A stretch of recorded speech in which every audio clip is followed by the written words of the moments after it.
Lorsqu'un peuple est maintenu dans la précarité, la peur, la course à la survie et le manque d'éducation, son horizon se rétrécit. Et dans un horizon rétréci, on ne voit plus l'avenir. C'est le message que Gunther Anders nous transmet dans son livre intitulé L'obsolescence de l'homme, où il explique comment un système peut dominer et manipuler un peuple sans utiliser la violence. Lorsqu'un peuple vit dans la précarité constante, toute son énergie est absorbée par l'immédiat. On pense à survivre aujourd'hui, pas à changer demain. Un peuple affamé ne réclame plus ses droits, il se concentre sur ce qu'il peut obtenir immédiatement. Quelques francs pour manger, un petit avantage ponctuel, il devient facilement manipulable. Certains donnent leur voix électorale pour 5 000 francs CFA, d'autres participent à la falsification dans les bureaux de vote pour quelques billets, sans réfléchir aux conséquences à long terme. Parce qu'ils ont faim à l'instant, ils oublient qu'ils participent à laisser au pouvoir ceux qui les laissent dans la faim. Bref, un peuple affamé cherche d'abord à se nourrir que de se révolter. C'est le premier mécanisme, la réduction de l'horizon. Nous avons aussi l'absence de l'éducation. Ce n'est pas qu'un manque, c'est un moyen de désarmer la pensée. Sans savoir, on ne comprend pas ce qu'on subit. Sans compréhension, on ne critique pas. Sans critique,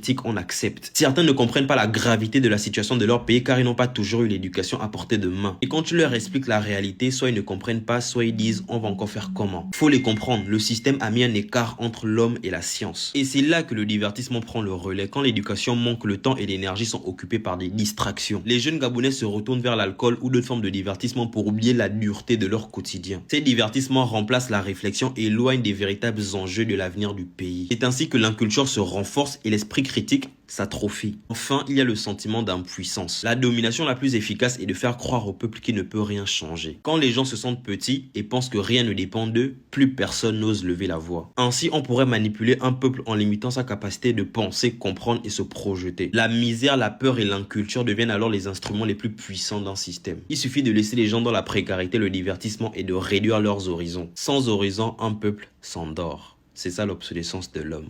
C'était le Père de la vérité. Merci.